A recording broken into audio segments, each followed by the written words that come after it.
ಈ ಸೈಡ್ ಏನು ಕಾಣ್ತಾ ಇದೆ ರೈಸರ್ ಲೆವೆಲ್ಗೆ ನಾವು ಪ್ಲಾಸ್ಟಿಂಗ್ ಮಾಡಬೇಕಾಗುತ್ತೆ. ಆ ಲೆವೆಲ್ಗೆ ಥ್ರೆಡ್ದು ಸ್ವಲ್ಪ ಎಕ್ಸ್ಪೋಸ್ ಇರುತ್ತೆ, ಒಂದು 10 mm. ಲ್ಯಾಬ್ ಕ್ಯಾಸ್ಟ್ ಮಾಡೋ ಟೈಮಲ್ಲಿ ಸ್ವಲ್ಪ ಹೆಚ್ಚು ಕಡಿಮೆ ಆಗಿರುತ್ತೆ. ಅಂಥ ಟೈಮ್ಗಳಲ್ಲಿ ಈ ಥರ ವೇರಿಯೇಷನ್ ಆಗುತ್ತೆ. ಒಂದು 3 ಇಂಚ್ ಹೊರಗಡೆ ಬಂದಿದೆ ಗ್ರಾನೈಟು. ಈ 3 ಇಂಚು ಪ್ಲೇನ್ ಪ್ಲಾಸ್ಟಿಂಗ್ ಮಾಡಿದ್ರೆ ಅದು ನಾವು ಏನು ರೈಲಿಂಗ್ಸ್ ಮಾಡ್ತೀವಿ ಅದಕ್ಕೆ ಭದ್ರತೆ ಬರೋದಿಲ್ಲ. ಹಾಗಾಗಿ ಅದಕ್ಕೆ ನಾವು ಸ್ಲ್ಯಾಬ್ನ ಹೋಲ್ ಮಾಡಿ ಅದಕ್ಕೆ ರಾಡ್ ಇನ್ಸೆಟ್ ಮಾಡಿ ಪ್ಲಾಸ್ಟಿಂಗ್ ಮಾಡಿದ್ರೆ ಸ್ವಲ್ಪ ಗ್ರಿಪ್ಪು ಚೆನ್ನಾಗಿರುತ್ತೆ. ವಿಡಿಯೋ ಕೊನೆ ತನಕ ನೋಡಿ, ಪ್ಲಾಸ್ಟಿಂಗ್ ಹೇಗೆ ಮಾಡಿದ್ದೀರಿ ಅನ್ನೋದನ್ನು ವಿಡಿಯೋ ಮಾಡಿ ತೋರಿಸಿದ್ದೀನಿ.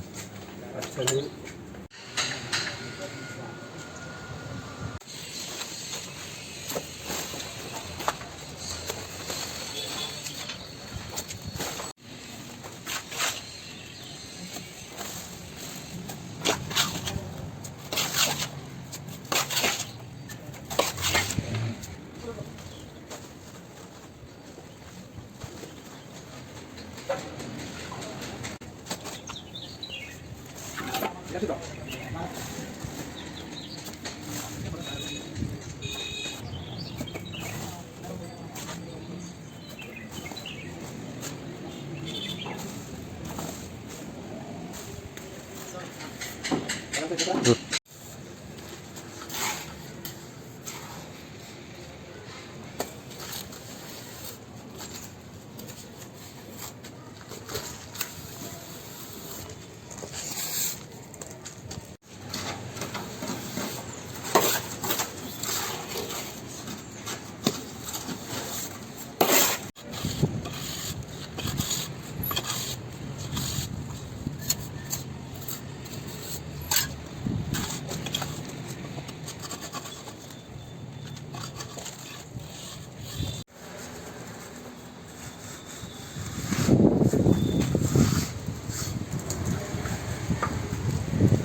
ಕೆಲಸ